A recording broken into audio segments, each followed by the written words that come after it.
Budget அறிவிப்பின் போது விரைவில் சென்னையில் சித்த மருத்துவ பல்கலைக்கழகம் அமையும் என்று அறிவிப்பு வெளியானது. அந்த அறிவிப்பு வெளியானதை தொடர்ந்து 2022 ஏப்ரல் திங்கள் 28ஆம் தேதி சட்டமன்றத்தில் ஒரு தீர்மானம் நிறைவேற்றி அனுப்பப்பட்டது. அந்த தீர்மானம் தமிழ்நாட்டில் ஒரு சித்த மருத்துவ பல்கலைக்கழகம் ஒன்று அமையப்பட வேண்டும்.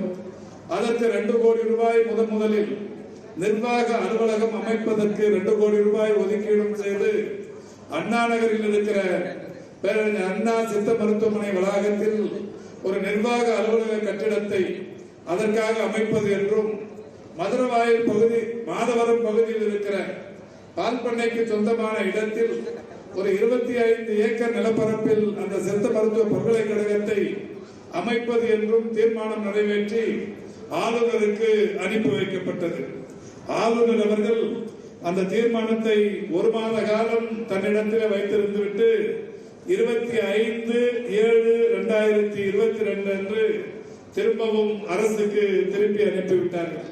திருப்பி அனுப்பியவுடனே அரசு அவர் திருப்பி அனுப்பியதற்கான காரணங்களை எந்தெந்த காரணங்களை கேட்டாரோ அதற்கான காரண காரியங்களை விளக்கி சட்டத்துறையின் அனுமதியினை பெற்று மீண்டும் சட்டமன்றத்தில் வைப்பதற்கு அனுமதி கோரி ஆளுநருக்கு திருப்பி அனுப்பி வைக்கப்பட்டது.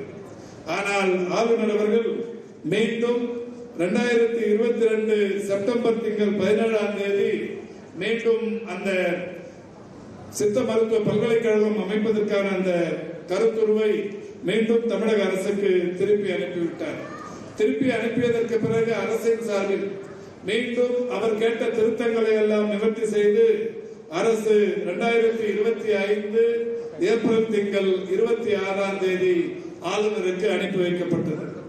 ஆளுநருக்கு அனுப்பி வைக்கப்பட்டு 4 மாதங்கள் அவர் கையிருப்பில் வைத்துவிட்டு கடந்த 2 நாட்களுக்கு முன்னால், அதாவது 21/8/2025 அன்று மீண்டும் அரசுக்கு ஒரு 4 திருத்தங்களை குறிப்பிட்டு நீங்கள் இந்த திருத்தங்களை நிறைவேற்றி மீண்டும் சட்டமன்றத்தில் வைத்து அனுப்புங்கள் என்று கடந்த 2 நாட்களுக்கு முன்னால் தமிழக அரசுக்கு அனுப்பியிருக்கிறார்.